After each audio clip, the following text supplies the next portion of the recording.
Eu sempre falo isso, cara. Faça as primeiras intenções como estilo de vida. Tem até um mote nosso, assim, na empresa, que é não é na força, é na estratégia. Dá uma explicada pra galera o que é o lançamento pago. E se eu tiver isso, meus produtos vão ser melhores. Se os meus produtos forem melhores, eles vão gerar mais resultado, vai ter mais prova, e eles, por si só, independente de prova e tal, eles vão ser mais fáceis de vender. Até que ponto você acha que isso é saudável e quando vira tóxico? A gente tem a comparação potencializada, a gente tem o contato com as redes sociais potencializado, tudo isso acaba piorando um pouquinho, assim, esse status. Salve, salve! Tô aqui para mais um episódio do Arsenal de Mentores. Hoje eu tô com meu amigo Marcos Dutra. Ele é pai de 4 filhos, marido da Micaela Borges e fundador da Maré Educação. Bem-vindo aqui pela vez número 74. Eu acho que é a quinta ou sexta. Eu tava pensando nisso vindo pra cá, eu não consegui, fechar. Nossa relação é de muitos anos. Inclusive, ele é o 001 da Craft. Com muito orgulho. Há 8 anos lá, meu maior LTV da história. Obrigado por todas as memórias. Cara, vamos começar trazendo um tema que é recorrente no digital, que é a questão do burnout. Tem muita gente que fala que é frescura e tem muita gente que fala que realmente isso prejudica muito a saúde e tal. E, cara, você teve uma crise grave, né? Você teve até úlcera, foi internado e tudo em decorrência de estados emocionais causados pelo excesso de trabalho. E eu queria que você contasse um pouco como foi esse processo, como você se recuperou e como que você pensa que é um equilíbrio saudável entre vida e trabalho em pessoas que têm esse drive do crescimento muito grande. Sim. Como você. Pô, cara, eu acho que esse assunto é complexo. Eu acho que a gente... Por isso que ele é o primeiro. E é um bom primeiro assunto. Eu acho que ele é complexo porque eu vejo muita gente botando a culpa no digital. Eu acho que a culpa é da sociedade mesmo como um todo. Tá tudo cagado. Não é que Não tem nada a ver com o digital. Eu acho que não tem nada a ver com o digital. Eu acho que tem a ver com o fato de que a nossa sociedade está completamente bagunçada. É falta de referência, excesso de tela, excesso de informação, excesso de dopamina, sabe? Falta de saber o que é mais relevante, essa comparação constante que a gente tem, essa falta constante de que a gente nunca é bom o suficiente, a gente nunca tem o que é suficiente, a gente nunca conquistou o que a gente deveria conquistar. Então, acho que isso é algo que eu vejo que é presente na sociedade como um todo. Eu vejo, por exemplo, eu tenho um amigo que é coordenador de uma escola pública. Mano, os moleques adolescentes estão tendo crise de ansiedade dentro da escola, saca? Não lembro de ter isso na minha escola, sabe? Na minha escola, a crise que tinha era que alguém dá porrada no outro e machucou, sei lá, era isso, sabe? Então, eu acho que isso é uma coisa da nossa sociedade como um todo e ela fica mais presente ainda no digital porque a gente tem tudo isso potencializado. A gente tem a comparação potencializada, a gente tem esse desejo por mais potencializado, a gente tem o contato com as redes sociais potencializado. Então, tudo isso acaba piorando um pouquinho, assim, esse status. E eu acho que a única coisa que é igual é essa falta de referência do que eu chamo de, assim, de ter uma hierarquia de valores, de saber o que é mais importante, o que é menos importante, que eu acho que falta isso muito nas pessoas, assim. Então, tudo parece urgente, saca? Tudo parece urgente. Crescer a empresa parece urgente, ficar saudável é urgente, ser gostoso e bonito e rico é urgente, ter um relacionamento, tudo é urgente. E não pode tudo ser urgente, tem que ter uma ordem, saca? Pra você sacar que, tipo assim, você não vai... É impossível você arrebentar em todas as coisas. Então, é importante que exista uma hierarquia de prioridades. E você acha que você teve esse negócio, assim, de parar no hospital porque você tava tentando arrebentar em todas as coisas e no final acabou se arrebentando? Provavelmente, cara. Provavelmente não, com certeza. Inclusive, eu percebo que as minhas crises... Olha só, isso aqui é muito louco. As minhas crises, elas são sempre precedidas por momentos que eu acho que eu tô arrebentando, saca? Então, tipo assim, tá foda, tô fazendo muita coisa, mas tô mandando bem, tá dando tudo certo. É nesse lugar que eu caio, saca? Então, eu precisei me educar, assim, pra antes de chegar nesse lugar, eu dar um passo pra trás pra cuidar das coisas, pra não... Porque sempre parece que dá um pouquinho mais. E tem também essa cultura de que você consegue mais, você pode ser mais produtivo, você pode, mas não é bem assim. Eu acho que a gente tem que ter um cuidado mais proativo, assim. É o que eu falo pro Lucas, que é meu sócio. Muitas vezes ele tá falando sobre trabalho, eu falo, cara, o meu máximo já é o meu mínimo. Exato. Então, a minha história foi assim, cara, eu tive 2 casos sérios. O primeiro foi esse da úlcera. Foi uma época que, assim, que eu não sabia estabelecer os meus limites. Isso foi o quê? Em 2021? Não, isso foi 19. 19. Um pouquinho antes da pandemia. Eu não sabia estabelecer os meus limites. Eu tinha um sócio que era muito acelerado, assim, e eu não era tão acelerado. Então, ele vinha com muita coisa, demanda e tal. Eu não sabia dizer não para aquela coisa. Também tinha uma questão de que as relações de trabalho nem todas eram tão legais, então algumas causavam um certo estresse e tal. E aí juntou isso com, mano, café demais e antibiótico demais, porque eu tava gripado e tal. Aí, pá, estourou uma úlcera. Eu passei uma semana no hospital com a Mica grávida de 8 meses, assim, foi muito trash. Então esse foi o primeiro momento nesse contexto, assim, de eu estar num lugar que não era meu, sabe? E a segunda vez que rolou, assim, foi uma crise de ansiedade mesmo que rolou, assim. Foi em 2021, pós-pandemia, aí tava pós-pandemia não, a gente tava ainda na pandemia, mas pós aquele boom do digital da pandemia, que 2020 todo mundo explodiu, e aí para algumas pessoas a ressaca já chegou em 2021, e pra gente chegou em 2021. Então, tava muito mais difícil ter os resultados, e a minha falha foi de achar que fazer mais era a solução. Eu acho que essa é a grande lição que ficou para mim, do ponto de vista de negócios. Que a gente acha que a solução é fazer mais. O que é fazer mais? É fazer mais criativo para diminuir o lead, fazer mais conteúdo para o povo chegar mais aquecido, fazer mais live para quebrar mais objeção, fazer mais. E aí eu estava num contexto de agência, fazendo mais com 4 projetos ao mesmo tempo. E tentando ser especialista no meio disso tudo. No trechinho do podcast meu que eu ouvi vindo pra cá, que a gente gravou em 2021, inclusive, eu falava sobre isso, que eu tinha dado uma pausa na minha carreira de especialista porque estava sendo difícil de tocar tudo ao mesmo tempo.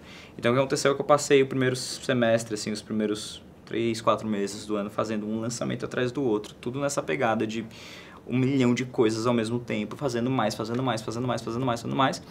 E aí eu tive um mês que foram uns 3, 4 lançamentos em sequência, um atrás do outro, e o meu era o último da fila. E aí quando chegou o meu, aí eu fui pro saco. Chegou na hora, eu fui fazer o pitch. Por acaso era um lançamento que eu tive a genial ideia de fazer as lives às 5 horas da manhã. Eu lembro. Não foi Mas também o nome do lançamento era A Resistência. A equipe me odiava, velho. Eu chegava lá, eu chegava fazendo piada, ninguém nem olhava na minha cara, assim, era horrível. Ah, desculpa, galera, viu? Foi mal.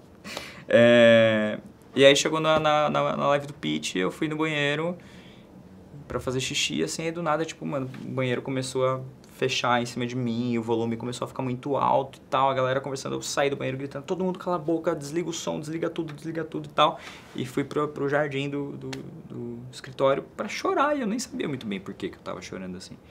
Eu chorei até a contagem regressiva da live.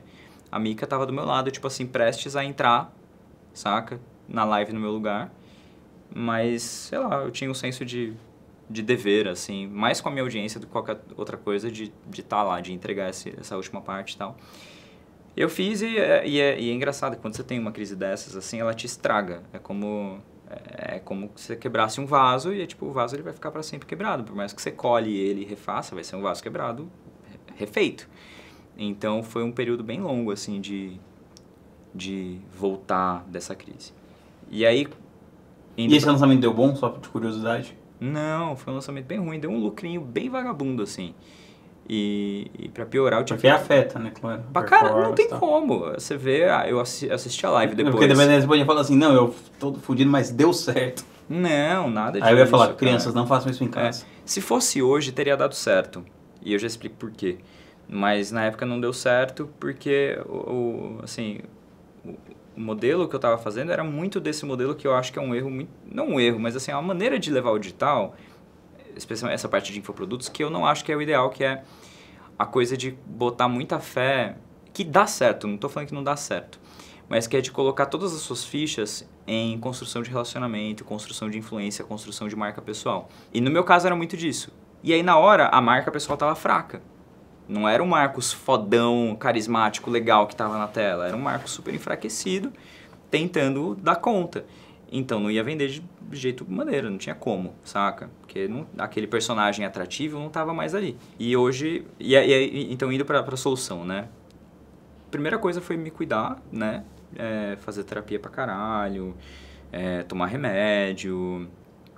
Eu sempre tive essa questão da ansiedade, sabe? Sempre tive uma ansiedade meio latente, assim, nunca tratada. Eu tentei tratar ela em outros momentos, eu ficava me sentindo um inútil, saca? Tipo assim, porque eu tô tomando remédio psiquiátrico, eu sou um fracassado, eu sou um loser e tal. E eu nunca dava prosseguimento, assim, direito pro tratamento. E aí dessa vez foi tipo assim, eu nem cogitei, nem passou isso na minha cabeça. Tipo assim, cara, isso que eu tenho que fazer, eu tenho que me tratar, eu tenho uma família, eu tenho uma empresa, eu tenho que ser um ser humano funcional. Então, e ainda mais depois de uma crise tão marcada dessa, assim. Aí eu comecei a tomar remédio, fazer terapia, cuidar mais da rotina e cuidar do negócio para que o negócio não causasse isso de novo. Aí vamos pro negócio. Primeira coisa foi sair da agência, porque eu não estava mais ali, eu não estava mais afim de fazer aquilo, eu estava afim de tocar o meu projeto como especialista, é o que eu mais gostava de fazer, era o que mais me dava retorno também. E eu sou um cara assim, muito de construção de longo prazo. Isso é uma coisa que sempre me doeu nesse modelo de agência, porque o mais longo prazo, por exemplo, assim, você sempre foi a minha referência de longo prazo com o Ser Base. Acabou. Não tem mais, saca? E tá lá, e assim, beleza, foi um puta do projeto. Mas, encontrei com ele hoje. E ó, Revivals. Vai rolar um projeto nostalgia. Não, então, mas isso é legal, mas assim, é um projeto que foi lindo. Mas sim, durou 6 anos, né? Durou 6 anos, é o máximo que eu conheço. Então, o máximo que eu conheço durou 6. Eu não acho isso legal, assim, sabe? E no meu caso, o máximo que eu tive durou 2, 3. Então, isso me dói muito, assim, porque eu gosto de construir coisas grandes e coisas pra durarem muito tempo. Então, assim, hoje a gente tá com a Maré há 2 anos e pouquinho, e pra mim eu tô só começando, assim, perto do que eu quero fazer. Tipo, não fiz nada ainda, nada. Então, a primeira coisa pra me curar foi sair desse ambiente. Perdão, na verdade, a primeira coisa foi me tratar, né? Terapia, rotina, alimentação, sono, esporte, treino, etc. A segunda parte foi negócios e a primeira coisa de negócios foi sair da agência. Aí, em segundo lugar, cara, foi uma busca incessante e, cara, desesperadora. E eu sinto hoje, assim, olhando em retrospecto, cara, é como se eu estivesse caindo e tentando pegar alguma corda, assim, sabe? Tipo, eu não gosto mais dessa porra, eu não gosto do jeito que a gente tá fazendo isso, eu preciso achar um outro jeito de fazer. Porque o jeito que a gente tava fazendo era esse jeito que eu falei antes, que era fazer lançamento, era produzir conteúdo pra caralho, pra gerar a tal da demanda reprimida, investir em tráfego, distribuição de conteúdo, fazer lançamento e pá. Só que isso pra mim já não tava mais fazendo sentido e nem lógica. Porque pra mim, assim, eu sempre falo que assim, eu não acredito em reciprocidade. Eu acredito em reciprocidade no 1 a 1. Mas, assim, qual que é a reciprocidade do MrBeast pra mim, pra você? Saca? Ele tá produzindo conteúdo porque ele é o trabalho dele, porra, saca? Assim como... mas não sei, por exemplo, a minha reciprocidade com o Tim Ferriss é gigante. Eu até tava comentando com o Lucas, ele abriu um evento que chamava Open the Kimono, custava $10 mil, eu falei, pô, ele só abriu uma vez... Eu daria tudo pra ir nesse evento e tal, porque, de tanta coisa que eu aprendi com ele. Não sei, mas é porque ele resolveu coisas de fato pra você. Não é só porque ele tava ali produzindo conteúdo, assim, e você fala, sim, porra, obrigado aí por produzir conteúdo que eu vou te, tipo, ele retribuir o favor. Escreveu os livros, né? Não sei. Sim, mas acho que, assim, ele te gerou valor de uma maneira muito tangível e resolveu problemas da sua vida. Eu acho que isso daí é massa. E mudou a sua maneira de pensar. Aí, legal. Mas não é reciprocidade, tipo assim, tô acompanhando um cara aqui, acho ele legal e vou comprar... sim. Saca? Não faz muito sentido esse negócio. Não é tão raso assim. Exato. Então, eu tava vendo que assim, isso era um buraco meio sem fundo, assim. Tipo, porra, até quanto eu posso produzir conteúdo e fazer novos criativos e etc. Uma hora essa porra vai acabar. E o que todo mundo vê no mercado é que se você segue só essa lógica, o retorno ele vai sempre diminuindo, sempre diminuindo, sempre diminuindo. Então, tem até um mote nosso assim na empresa e no nosso conteúdo que não é na força, na estratégia. Eu achei que você ia falar que é viver do digital e não pro digital. Essa também, mas a gente tá parando de usar porque atrai um público meio fracote, assim. Então, mas o não é na força, na estratégia é importante porque é algo que eu acredito muito, cara. Porque a solução para você resolver um problema não pode ser simplesmente fazer mais. Eu acho que fazer mais é uma das coisas. E principalmente fazer sempre e continuar fazendo. Então, assim, pra mim não podia ser essa a resposta. Mas eu não sabia qual que era a resposta também. saca? Então foi um momento, assim, de muita... Eu tenho que voltar, assim, a ter uma humildade, assim, bem de comecinho de carreira, assim, de estudar muito, de aprender, de perguntar, de pedir ajuda, sabe?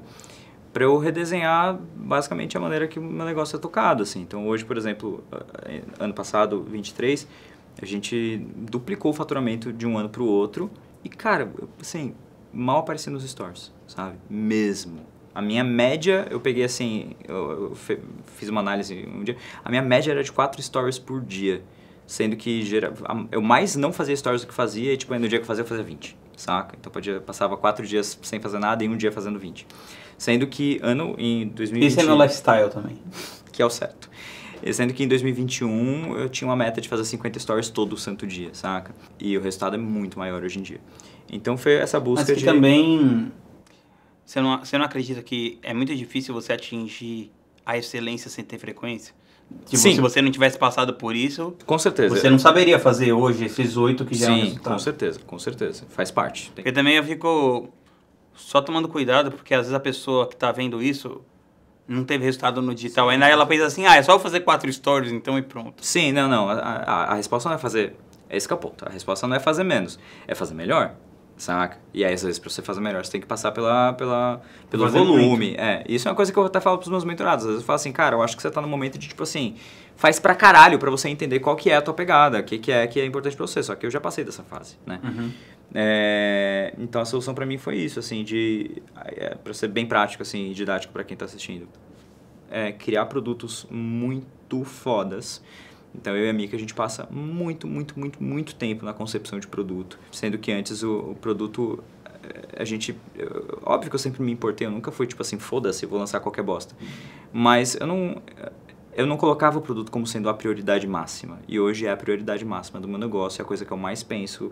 Se eu vou lançar um produto novo, eu vou passar muito tempo desenhando ele, pensando em nome, pensando em metodologia, a porra toda. É a prioridade máxima, o valor máximo da nossa empresa é produto. Porque quando você tem um produto foda, cara, ele é mais fácil de vender e é ridículo. Você vê na cara da pessoa, quando você tá fazendo um call de vendas individual, por exemplo, ela fica desarmada, assim, porque o produto é tão foda que resolve tudo que ela pode pensar ou querer e tal, então fica muito mais fácil. A produção de conteúdo foi toda voltada para defender o produto e defender a metodologia. Então não tenho mais uma produção de conteúdo mais solta, mais baseada em gerar a tal da reciprocidade, mostrar o lifestyle. Tipo assim, eu sou o oposto do Ícaro, por exemplo. Uhum. Então o Ícaro, ele é muito tipo assim, de criação daquele movimento, da tribo, das pessoas se sentirem parte e de acharem ele o cara mais foda do universo e tudo mais e tal. A minha é o oposto, porque eu quero inclusive poder sair da operação na parte de produção de conteúdo se eu quiser, e no modelo que eu tenho dá pra fazer, porque a minha produção de conteúdo é pra defender a metodologia, não pra defender a minha personalidade, apesar de que tá ali no meio também é importante, né? Mas qual que é o entretenimento nisso? Porque o entretenimento é a forma. Porque eu falo, pô, ninguém quer assistir um conteúdo sobre alguém defendendo uma metodologia. Depende, o cliente certo quer. O cliente que compra. Não, mas aí você só vai vender pro cara que já quer comprar. Primeiramente pra ele. E eu vou cobrar muito caro. Você só tá querendo vender para as pessoas que já têm um nível de consciência mais alto. Exato, a gente não fala com a pessoa de nível de consciência baixo. Porque é isso, tipo assim, você não vê um maluco querendo vender pão pra quem não quer comer pão, saca?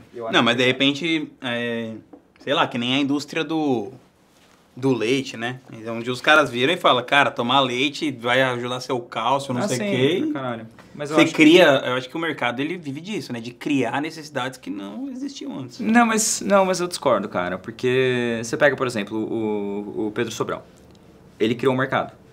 Só que ele pegou... O produto dele resolve uma certa necessidade de uma pessoa que já tem uma certa consciência, saca? Então ele... Que é o quê? É pegar o cara que tá querendo, tipo, ganhar dinheiro no digital ou ter uma segunda fonte de renda e tal. Então ele resolve isso de uma maneira muito elegante e metodológica também, saca? Uhum. Então tem uma questão assim... Mas, por exemplo, no caso do Pedro, inclusive, pô, ouvi isso da boca dele até esses dias. Ele falou pra mim que eu perguntei pra ele desse último lançamento, né? Ele falou, pô, foi o maior lançamento que eu já fiz e tal. E eu falei pra ele, cara, o que você tá percebendo e tudo? E ele falou que uma parte do conteúdo é isso que você acabou de falar, e uma parte é simplesmente para criar uma base para vender um dia. Que é do tipo assim, você... De construção de marca mesmo. Ele falou assim, pô, eu virava uma parte do conteúdo, não sei se era desse lançamento especificamente, mas ele ia na Paulista e perguntava às pessoas, Você sabe o que faz um gestor de tráfego? Aham, eu vi. E aí, sei lá, tipo, acho que uma parte desses caras, esses grandes que trazem o público que eventualmente vão comprar da gente, é virar pro cara que tá na feira e falar, cara, você sabia que é possível fazer um 6 em 7? Você sabia que é possível você ser gestor de tráfego em vez de Sim, estar aqui? mas eu acho que, mas eu acho que, primeiro, eu não acredito em nada absurdamente simples. Eu acho que tudo é meio complexo. Claro. Então não existe uma coisa ou outra, é sempre uma mistura de Sim, vários, não uma coisa vários que vai funcionar para todo elementos. mundo, claro. E eu acho que esse conceito ainda se aplica, só que no nível de consciência mais baixo. Que assim, eu tenho um produto que resolve um problema de uma pessoa que tem um nível de consciência baixo. Ok, então eu vou comunicar com esse problema. Isso. Saca? Eu não vou ficar fazendo um conteúdo aleatório, solto, de mentalidade, sabe? Que também pode ser importante no processo de conversão, mas é menos. E eu acho que... Não, é porque, então, minha curiosidade é porque, para mim, parece que o seu conteúdo recentemente tá mais interessante. Então, mas é uma questão de forma, saca? É uma questão de forma E eu gasto... do jeito que você tá falando, parece que você tá fazendo mais propaganda e pra mim, na verdade, quando eu assisto, parece que é menos. Então, deu certo. Qual que é o lance? A gente... Tem duas coisas aqui. Então, assim, a primeira coisa é a forma para entregar esse conteúdo propaganda, saca? Que não é propaganda, esse que é o ponto. Ele é um conteúdo educativo ainda, só que basicamente eu estou educando a pessoa para ela entender que o meu produto é a solução sem falar que o meu produto é a solução. Então é tipo assim, eu tô falando para você que tipo a coisa melhor do mundo é, sei lá, tijolos, que você precisa comprar um tijolo que o tijolo resolve a sua vida. E eu tô só falando isso, tá? E daqui a pouco você tá tijolo, aí você fala assim, Marcos, você não vende um tijolo? Claro, tem um monte de tijolo aqui, saca? Então, é basicamente isso. Então, eu tô defendendo a solução pro problema da pessoa, falando, eu acho que você tem que resolver dessa... com o Gustavo Cerbasi hoje, e ele falou que o Walter Longo, que é um cara foda de publicidade e tal, ele fala que a gente tá vivendo na era do education, que é tipo ads com educação. E ele falou que o Gustavo é um dos grandes exemplos disso, que ele sempre está ensinando alguma coisa e criando a necessidade para algum produto. Então. Exato. Então é isso que a gente faz, só que o que a gente está... A minha dor do ano passado era essa, de que o meu conteúdo era um cu. Eu achava muito chato. E a Mica ficava puta comigo, porque quem tocava mais essa parte era a Mica. Eu falava, nossa, Bibi, nosso conteúdo é muito chato. Ela, mas funciona. Eu falei assim, eu sei que funciona, não tô falando que não funciona. Mas é que é chato, a gente tem que achar um jeito de fazer esse conteúdo de um jeito legal. E como foi a transição do chato pro não chato? Aproveitar que o Lucas tá aqui, ver se ele pega essa. Cara, foi uma processo de tentativa e erro, assim, cara. Porque eu e a Mica, a gente já tem um formato legal de live, que aconteceu muito naturalmente, né? Então, pra quem tá assistindo e não sabe, eu e a Mica, a gente é especialista junto, cada um tem o seu Instagram, mas a maior parte das coisas a gente faz junto. As nossas lives já eram muito legais. Era meio infotreinamento, saca? E a gente foi tentando puxar isso pra produção de conteúdo também. Então a gente fez várias diárias de gravação e cada diária a gente melhora um pouquinho, saca? Então agora a gente tá conseguindo entender e até assim, é um processo que eu acho que acontece para todo mundo que produz conteúdo, que é de entender o que é de legal que você faz naturalmente para você fazer de propósito, saca? Então, por exemplo, eu entendi que uma coisa legal que eu faço é que eu sempre não, mas assim, de vez em quando eu falo uma coisa muito aleatória que pega a Mica de surpresa e ela dá risada e aí aquilo vira uma piada interna, saca? Dentro de um conteúdo. Eu nunca tinha pegado isso. Aí uma vez a equipe falou assim, Marcos, sempre que você faz isso é engraçado e é divertido e deixa o conteúdo mais leve. Eu falei, tá, beleza, então tá bom. Então, e aí eu não posso nem comunicar pra Mica porque senão perde o efeito. Então eu tenho que ficar pensando em alguma besteira pra eu falar pra ela dar risada no meio da gravação. Então a gente tá entendendo essas coisas, assim. E colocando também o conteúdo dessa parte de construção de relacionamento e marca, só que de uma maneira mais pensada. Porque o que me fode? E aí voltando no lance do burnout, etc. Esse negócio do celular ser uma entidade presente na sua vida o dia inteiro, isso não faz sentido, velho. Isso não faz sentido. Eu tô me forçando a pensar, inclusive, pra entender melhor, assim, a ressignificar a importância do celular. Eu me fiz essa pergunta esses dias. Pra que eu preciso do celular? Para tudo. Não, pra nada. Eu preciso do celular pra me comunicar com a minha esposa quando sair de casa, só. Que é a mesma função do celular de 20 anos atrás. Porque todas as outras funções. Inclusive, eu já quis comprar esse celular, né? Que só tem essa função de... E é real que eu não preciso do celular pra nada, porque tudo que o celular faz, eu posso fazer no computador, só que de maneira intencional. E não como um escravo daquela tecnologia ali. E aí o que estava acontecendo é que a produção de conteúdo era uma parada que me escravizava. Então, precisa gerar conexão e mostrar o lifestyle, tá? Porra, aquilo é uma pressão da porra, velho. Que você tem que o tempo inteiro ficar pensando naquela porra da narrativa e lembrando e entrando pra ver o que a pessoa respondeu no direct, pra levantar uma outra pauta, pra conectar. Você fala, que inferno, cara. Então, o que eu e a Mia que a gente faz hoje é... Por exemplo, a gente abre uma caixinha de perguntas ali, pede o pessoal sugerir umas pautas, etc. E a gente vai e grava sobre aquilo da mesma maneira que a gente faria nos stories. Então, ao invés de eu ficar mostrando meu lifestyle nos stories, minha vida, minha casa, meu filho, minha esposa, não sei o que lá, eu pego e faço um vídeo que nem eu fiz sexta-feira agora, contando a importância da Mika na minha vida, saca? E contando algumas histórias, assim, anedóticas de momentos em que a Mika... fez coisas por mim que me ajudaram e que eu não teria feito se não fosse a presença dela ali. Então, só que eu não tenho... Manja que é tipo assim, é um to-do na minha, que eu dou um check e não mais um peso que tá o tempo inteiro em cima de mim, assim. Então, de novo, não é na força, na estratégia, saca? E de novo, não é que é a única maneira de fazer. Tem gente que faz o rolê do Instagram e tem gente que lida bem com isso, inclusive, e massa. É só que eu vi que pra mim... Não tá te fazendo bem. Não tava me fazendo bem, eu não quero essa porra, então beleza, vamos traçar um plano pra gente resolver isso daí. Então, a solução passou por essa questão do produto, pela mudança de produção de conteúdo para ser um conteúdo muito mega blaster intencional para defender o produto e para gerar um pouco dessa admiração e etc. E não depender só de uma estratégia de venda, que no nosso caso era lançamento antigamente, que é uma estratégia funcional pra caralho, que funciona pra porra, que na nossa empresa é responsável por uma grande parte do faturamento ainda, mas que em si é uma estratégia arriscada, conceitualmente falando, né? Porque você tem que aportar muito dinheiro antes e você não sabe se, sei lá, vai acabar a energia do estúdio no dia, que porra que vai acontecer, se você vai estar mal, se você tem uma crise de ansiedade na hora do pitch, você não sabe. Então a gente queria...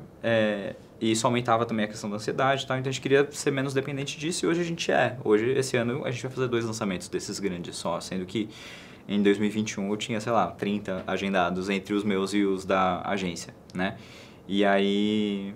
E principalmente passando por comercial, etc. Então, essa foi a mudança estrutural do negócio que me permitiu ter uma vida menos fodida, assim. Eu não vou falar que minha vida é super zen, paz e amor e tal, porque não é, porque a gente tem uma empresa grande, a gente tem produtos que demandam pra caralho, mas é infinitamente mais leve do que o que eu experimentei ali em 2021. E mas essa parte que você falou do celular e tal, como que é a sua relação com o celular hoje comparativamente ao que era antes? Porra, é muito diferente, cara. Principalmente por causa dessa coisa da produção de conteúdo, porque pode até entrar no assunto TDAH depois, né? Depois que eu comecei a tratar o TDAH, que eu percebi o quanto que eu era viciado na coisa, na dopamina do Instagram. Quantas horas você fica no celular hoje em dia? Varia, cara, entre 3 e 4, assim, eu acho que você tá bem de boa. Eu acho que é tempo pra caralho, assim, né? Não, perto do que eu fico... Já tem dias que é mais, assim, mas em geral é de 3 a 4 horas. Eu fico umas 7 por dia.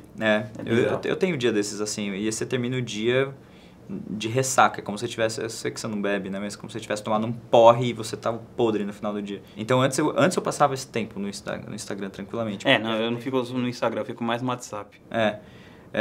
Mas eu ficava muito no Instagram.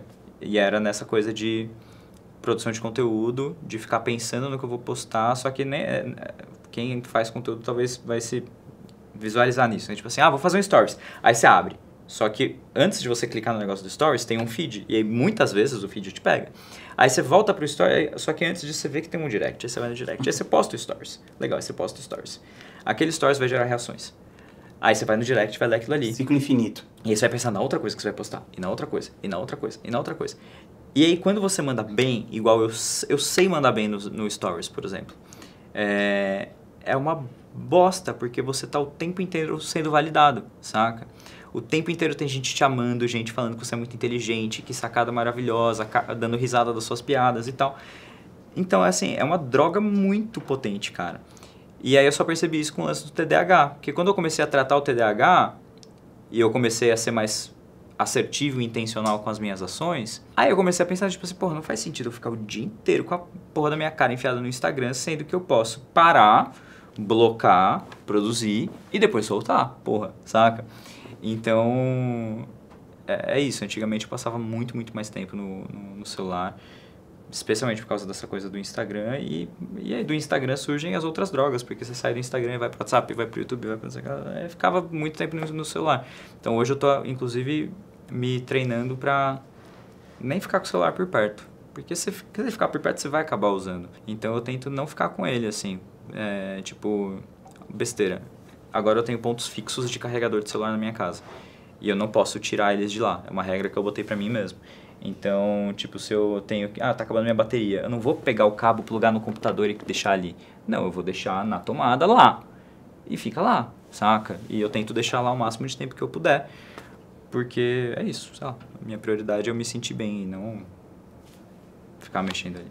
Enfim, não sei se eu respondi a pergunta gigantemente da coisa do burnout. Cara, tem uma parada que eu falo muito, que é sobre o núcleo de poder. Que eu acredito que a gente cresce no mercado, na vida, dependendo do quanto a gente está próximo desse núcleo de poder, qualquer que você esteja interessado.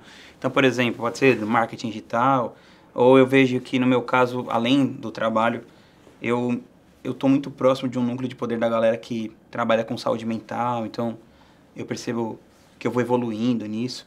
E eu queria que você contasse um pouco, cara, o quanto isso influenciou ou influencia na sua carreira, nos seus resultados, e como que você acha que as pessoas podem trabalhar isso melhor? Cara, eu acho que influencia muito e talvez influencie até mais do que eu dou crédito, saca? Eu acho que a gente tende a dar crédito muito às nossas ações, assim, né? E não ao que o contexto e o ambiente trazem pra gente. Que nem eu falei pra você, né, que tipo, a nossa virada desse último ano foi essa coisa de ser muito mais intencional, muito mais estratégico e tal. Que não depende necessariamente disso. Mas a pergunta é, será que eu teria feito isso se eu não tivesse onde eu tô? Será que se eu não tivesse acesso às pessoas que eu tenho acesso, eu teria tido esse tipo de insight? Será que o quanto que desse resultado vem de como a minha audiência me percebe e como a minha audiência me percebe está relacionado com o meu núcleo de poder, saca? Então tem tudo isso, assim. A real é que não tem como chegar nessa resposta, eu tenho certeza que influencia. Eu acho que eu sou bem menos estratégico com relação a isso do que eu deveria ser, inclusive já tomei muito puxão de orelha seu por causa disso, inclusive recentemente. Mas o que eu acho que eu sempre fiz bem é essa questão de estar disposto a pagar o preço para ter acesso às pessoas certas, saca? É muito mágico esse negócio que a gente tem no mercado digital de poder pagar a mentoria de alguém. É inimaginável. Por mais que... Devia ter isso em todos os mercados. Devia ter isso em todos os mercados, cara. E por mais que pareça, tipo assim, uma coisa meio vibes bolha, assim, e que talvez seja até um certo ponto, mas tem um outro lado que, assim, é muito, muito, muito, muito do caralho. Eu não teria minha relação contigo, assim, nenhuma relação com você. Não, sei lá, talvez se tivesse uma relação... Não tem como a gente voltar no passado e saber que isso seria da nossa vida. O fato é, em 2017 eu te conheci e eu te paguei pra entrar na Craft, e desse acesso que eu comprei seu, surgiram um monte de oportunidades legais, vários negócios que foram fechados, de fato, por causa da sua presença. Fora a amizade que a gente foi desenvolvendo e a amizade que eu desenvolvi com outras pessoas que vieram desse meio, assim. Então, não dá pra eu falar assim, o que seria da minha vida se eu não tivesse feito isso, assim, sabe? Então, isso é uma coisa que eu tenho certeza, cara, que influenciou muito.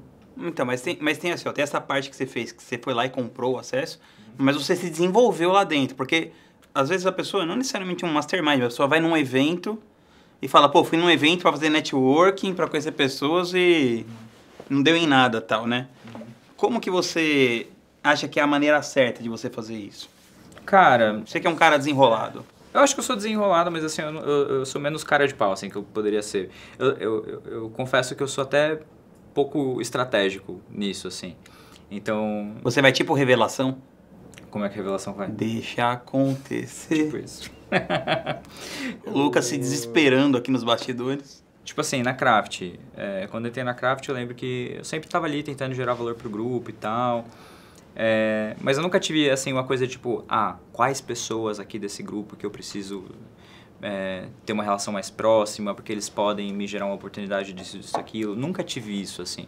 Eu só tive uma coisa de pensar, assim, que isso é uma preocupação que eu tenho para tudo que eu faço na minha vida, que é da minha reputação e de como as pessoas vão me ver e tal, que assim, cara, se eu for legal com as pessoas vão ser legais comigo de volta e, porra, é isso daí. Eu acho que se todo mundo fizesse isso, dava bom, saca? Então eu tento fazer isso nos lugares que eu vou. E eu acho que isso já é um ótimo começo, assim. Eu acho que já é um bom 80-20, assim, de tipo, cara, seja uma pessoa legal. Não seja cuzão. Não seja cuzão e, assim, tente andar, assim, o quilômetro extra pra ajudar as pessoas, pra ser bacana, pra de fato ajudar as pessoas e não só, tipo, dar uma dica, né? Eu acho que tem muito mais valor em você, tipo, ligar pra uma pessoa que tá passando, sei lá, se você tá num grupo de uma mentoria, no mastermind, alguma coisa assim que você faz parte, ou num evento, é muito mais valor você ligar pra uma pessoa, marcar um horário com ela, trocar uma ideia forte do que você só, tipo, dar uma dica, tipo, eu fiz isso e deu certo, saca?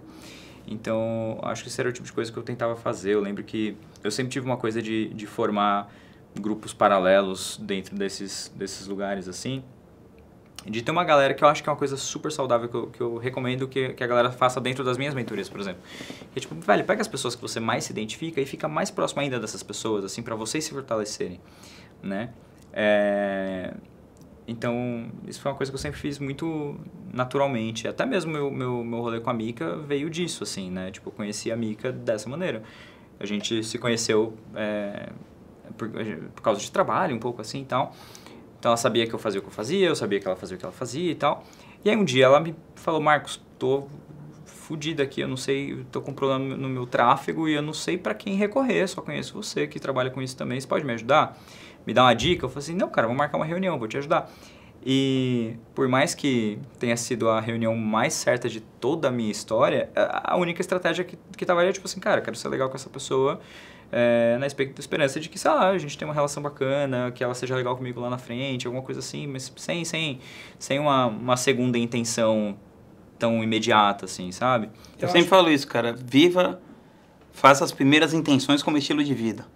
Eu acho aí isso, dá bom. Cara, então, é isso. Aí o que me falta ainda, e que eu tô tentando desenvolver, é a coisa de ser mais estratégico mesmo, tipo assim, pensar, sei lá, quero ser visto de tal maneira pela minha audiência, sei lá, eu percebo que tem um gap na minha marca porque as pessoas não percebem que eu tenho, sei lá, resultado suficiente, ou não percebem que eu sou tão sério, ou sei lá o quê. Então, legal, então com quem que eu posso me associar para eu preencher esse gap, né? E aí eu tenho essa dificuldade de fazer isso de uma maneira mais estratégica. Uma coisa que eu e a Mika colocamos como uma prioridade para esse ano é da gente palestrar mais vezes, porque a gente percebe que o lance da palestra sempre abre muita porta legal, assim, de networking com as pessoas, de seguidores mesmo, dessa percepção de autoridade. Então, é uma parada assim que eu realmente não é o meu lugar mais comum de ficar, tipo assim, pensando em onde que eu posso palestrar e conversar com fulano e ciclano, não sei o que lá. Mas faz parte, assim, e eu acho que se você faz de um jeito legal, não é nada de ruim, assim, eu acho que não tem... eu mesmo tenho que quebrar o meu preconceito. Eu acho que existe um preconceito que eu também tenho, de tipo assim, tô sendo chato, tô incomodando, mas é só você não fazer de um jeito chato e só não incomodar. Você pode fazer isso muito bem, não tem problema. Se você ser chato é uma opção, sabe? Não é uma obrigatoriedade. Então, ser chato é opcional. É opcional. Então... Pedir é obrigatório, ser chato é opcional. Exato. Então, acho que esse que é o momento, assim, mas de maneira alguma eu estaria onde eu tô hoje se eu não tivesse acesso a esse ambiente, saca? Essa comunidade, assim, de poder pedir ajuda, de pedir orientação, de respirar o mesmo ar também, assim, sabe? De ver gente fazendo coisas grandiosas e você meio que se acostumar com aquele nível de grandiosidade e entender que você também pode. Mas esse é um certo paradoxo com o que você falou da coisa da comparação, não? Até que ponto você acha que isso é saudável e quando vira tóxico? Acho que é quando você não tem o lance da prioridade, saca? No lugar, quando você não tem hierarquia de importância. Hoje eu sei, pra mim, assim, a coisa mais importante de todas é a minha família. A segunda coisa mais importante, ou junto, no mesmo patamar de importância, é o meu bem-estar, sabe? Depois disso, a minha empresa.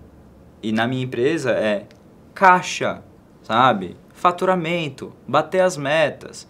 Depois disso, sei lá, como as pessoas me veem, entendeu?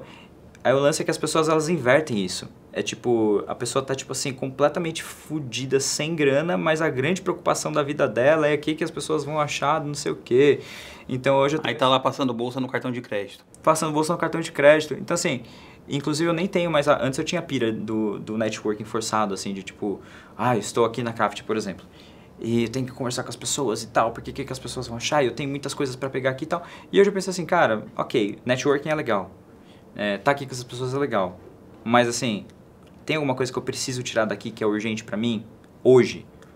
Talvez não. Talvez surja um insight legal? Sim. Mas é uma prioridade? Não. Eu tô me sentindo bem o suficiente pra estar aqui? Não. Pô, tô mega cansado, não tive tempo com minha esposa e tal. Legal. Entre essas coisas, o que é prioridade? Minha esposa. Então, legal, baby. Vamos, tipo, só jantar e subir pro quarto hoje, ao invés de ficar conversando com a galera até 3 horas da manhã, sabe? Então, eu acho que é isso. Quando você entende essa hierarquia de valores, de prioridades, assim, você consegue encaixar as coisas no seu lugar. Óbvio que é muito... Uma coisa retroalimenta a outra, assim, é difícil de traçar um limite e tal. Se você fica muito tempo assistindo outras pessoas e tal, você pode ser picado por um mosquitinho da inveja, da comparação negativa e tal. Mas eu acho que se você é uma pessoa bem resolvida com essa parada, é do caralho, tipo assim, meu, muito do caralho. Ir lá e ver, sei lá, o maluco que entrou na Craft recentemente, do YouTube, que faz... O Charles. O Charles, que você entrevistou aqui, inclusive, né? Inclusive, ele que inspirou a volta desse podcast. Então. Então, assim, pô, você vê o Charles, assim, destruindo, mano, destruindo. Então, parte do que eu faço hoje, assim, talvez essa nova visão de produção de conteúdo, eu tenho certeza que foi influenciado um pouco de ter visto ele palestrando na Craft e ver o que ele faz, assim, sabe? De pensar, porra, eu posso ser melhor, saca? Olha o quanto que esse cara tá destruindo. E eu tô aqui inventando desculpinha, sabe? Se ele tá destruindo desse jeito, eu provavelmente consigo ele fazer tem alguma coisa cérebro, melhor. eu também tenho um cérebro e tal, dá pra fazer. Não é que a gente é tão diferente assim, né? Então, é isso. Eu acho que tem que colocar cada coisa no seu lugar. E, cara, uma coisa que vocês têm feito recentemente é a parada dos lançamentos pagos. Assim, é uma coisa que, pô, já tem faz muito tempo, mas eu acho que vocês fazem de um jeito bem feito. Queria que você contasse o que levou essa decisão sobre o lançamento pago. Também dá uma explicada pra galera o que é o lançamento pago e quais são os resultados que você tem obtido com isso. Cara, é uma história legal. A gente sempre teve lá na agência, todas as pessoas que eu trabalhei sempre tiveram assim um valor de contribuição muito forte. Então, a gente nunca fez assim aqueles CPLs que é só de tipo quebra de objeção, oportunidade, prova social e só, saca? Sempre os nossos CPLs tiveram muito conteúdo. E eu lembro de lá em 2020 eu conversar com o Fê, que era meu sócio CPL, na só época. pra deixar claro aqui, são aquelas aulas que antecedem o lançamento.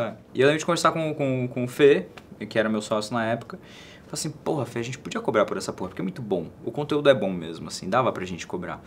E eu acho que a gente nunca teve muita coragem, assim, de novo, porque o nosso modelo de negócio dependia daquilo. Então eu não ia trocar, tipo... O certo pelo duvidoso, né? Então, tipo... Já era duvidoso o suficiente. Já era duvidoso do jeito que tava. Então, assim, a gente deixava lá. Aí, ano passado, Ano passado não, 2022. De novo, comecei a conhecer pessoas que faziam isso. Aí me aproximei delas e falei, e aí, qual é que é a real? Como é que funciona? Quais são os seus números? Como é que você executa? Qual que é o ponto-chave para você fazer isso dar certo, né? E a gente começou a testar e a gente teve alguns resultados interessantes em 2022, nada muito grandioso, assim. Acho que porque a gente também estava masterizando essa questão de produto que eu te falei no começo. E aí esse ano a gente fez... no final de 2023 e agora no começo de 2024 a gente fez, e as duas vezes foram muito legais, sendo que essa segunda teve um monte de pau, um monte de coisa que deu errado, mesmo assim a gente teve um ROI, sei lá, 6, 7, sabe? E então assim, só pra galera entender o que é um lançamento pago, né? Geralmente um lançamento é aquele negócio que é um evento 100% gratuito, 100% online, que, sei lá, 4 aulas ou gravadas ou ao vivo, ou mais aulas, menos aulas, enfim. E o lançamento pago é isso, só que pago, a pessoa lá tem que pagar para ela participar. E geralmente a gente acaba comprimindo a coisa. Ao invés de fazer 4, a gente faz um dia inteiro, ou uma tarde inteira, ou 2 dias inteiros. Mas no final acaba entregando muito mais conteúdo. Sim, então a relação de conteúdo e copy é diferente. É muito mais conteúdo, a copy tá lá também, a quebra de objeção, a oportunidade, a porra toda, tá tudo lá, a prova.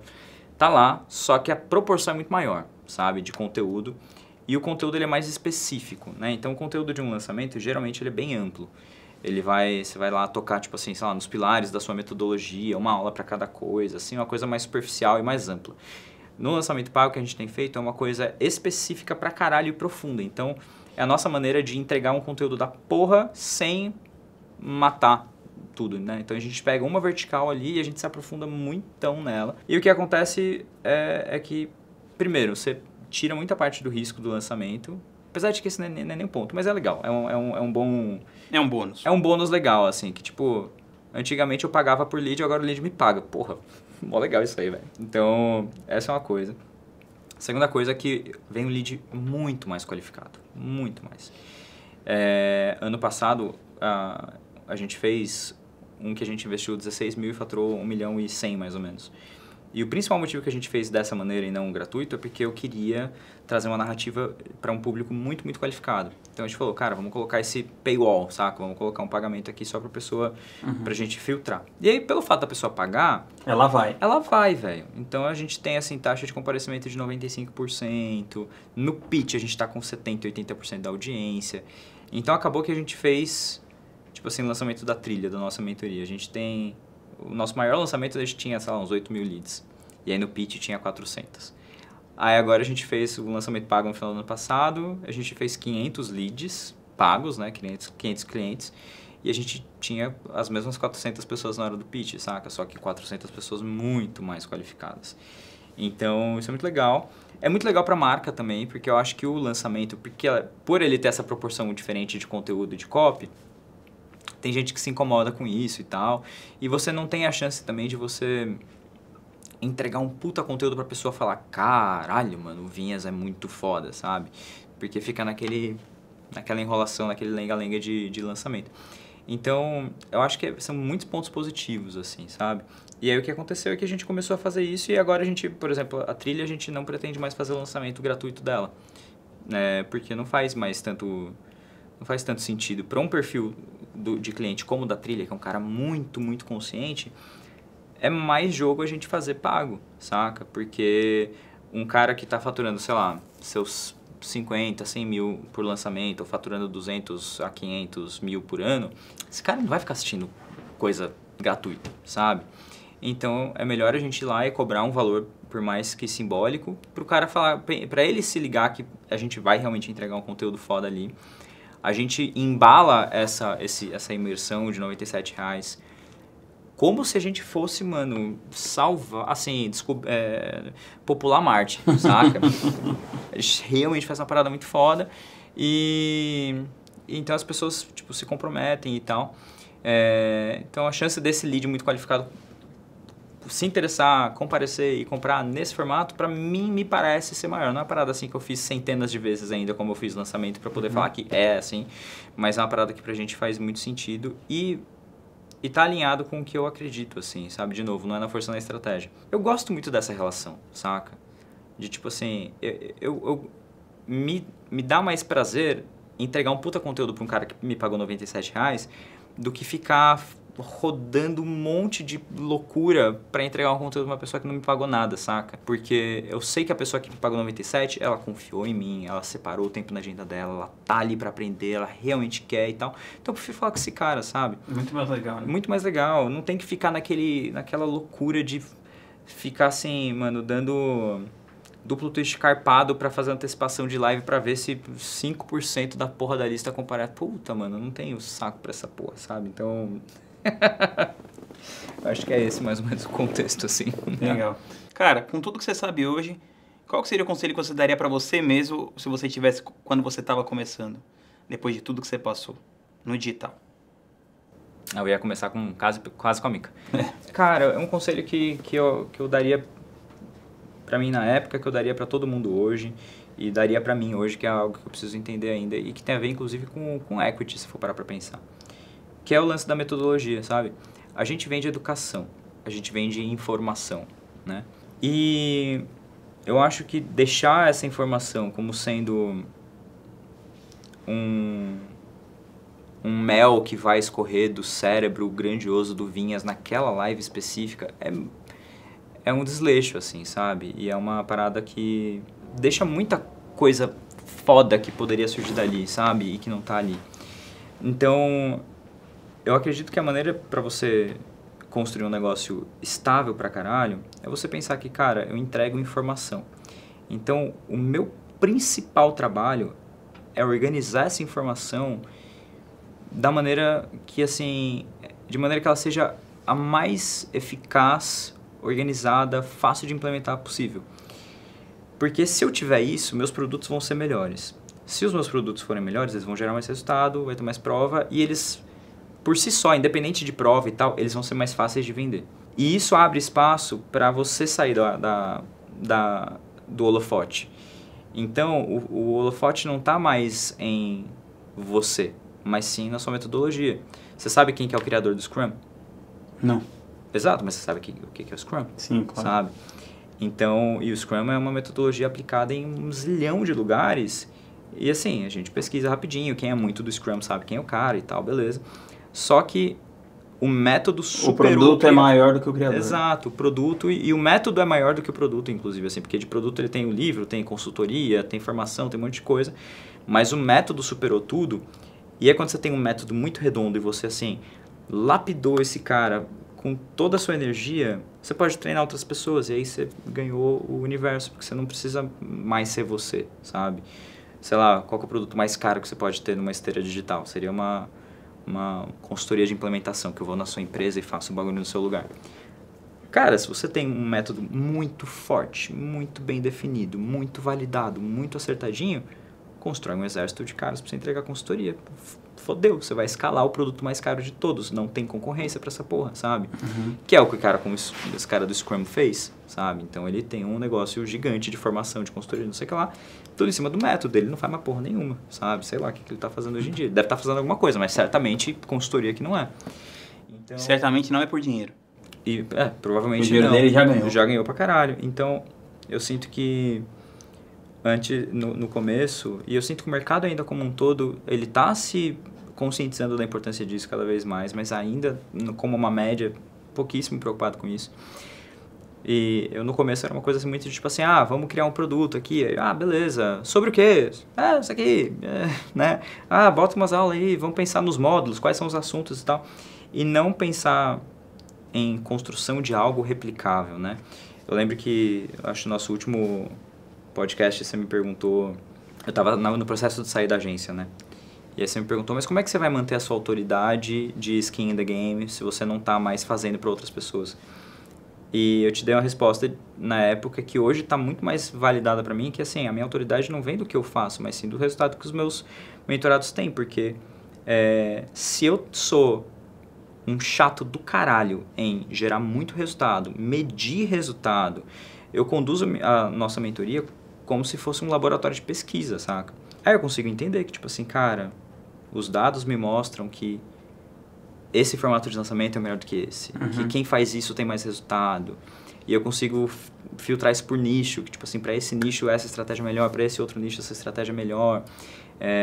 Por exemplo, a gente está passando por uma questão no nicho de yoga, que, sei lá, produto de ticket médio está passando por uma fase meio esquisita no nicho de yoga. E massa, a gente entendeu isso por quê? Porque eu tenho algumas pessoas no nicho de yoga e eu nunca lancei ninguém de yoga, mas eu tenho essa informação porque os meus mentorados estão ali, mas só também porque eu tenho essa preocupação em gerar resultado a qualquer custo para essas pessoas e fazer com que o meu método seja a prova de falhas. E essa é a unidade básica de um negócio de digital. Na minha opinião, um negócio de informação, essa é a unidade básica, é um método. Então ele tem que ser extremamente eficaz. E isso vai te trazer seus primeiros resultados, vai te trazer o começo da sua escala, vai te levar... E eu acho que facilita muito também o trabalho de equity, por exemplo. Porque hoje, por exemplo, eu tenho gente que compra meus produtos que, cara, chegaram hoje no meu Instagram, viram um vídeo, entraram em contato com o comercial apresentou a metodologia, os produtos e tal, a pessoa foi lá e pagou 50 conto quase, sabe, em 2 cadeiras de uma mentoria. Então não precisou, assim... Tinha a figura do Marcos? Sim, mas ela era muito menos importante do que era há 2, 3 anos atrás. Que a pessoa comprava basicamente porque ela queria estar perto de mim. E hoje eu não quero que ninguém fique perto de mim, não. Eu quero que eles se virem sozinhos e tenham resultado sozinhos. Então esse seria o conselho que eu me daria lá atrás. Foi de bola. Cara, obrigado por ter vindo. Espero que você volte pela vez número 777. E... é nóis. Tamo junto, gente. Ó, se inscreve aqui no canal, se inscreve também na minha newsletter Café com Ovinhas, onde eu trago ali minhas reflexões, o que eu tô lendo, o que eu tô assistindo. Tamo junto.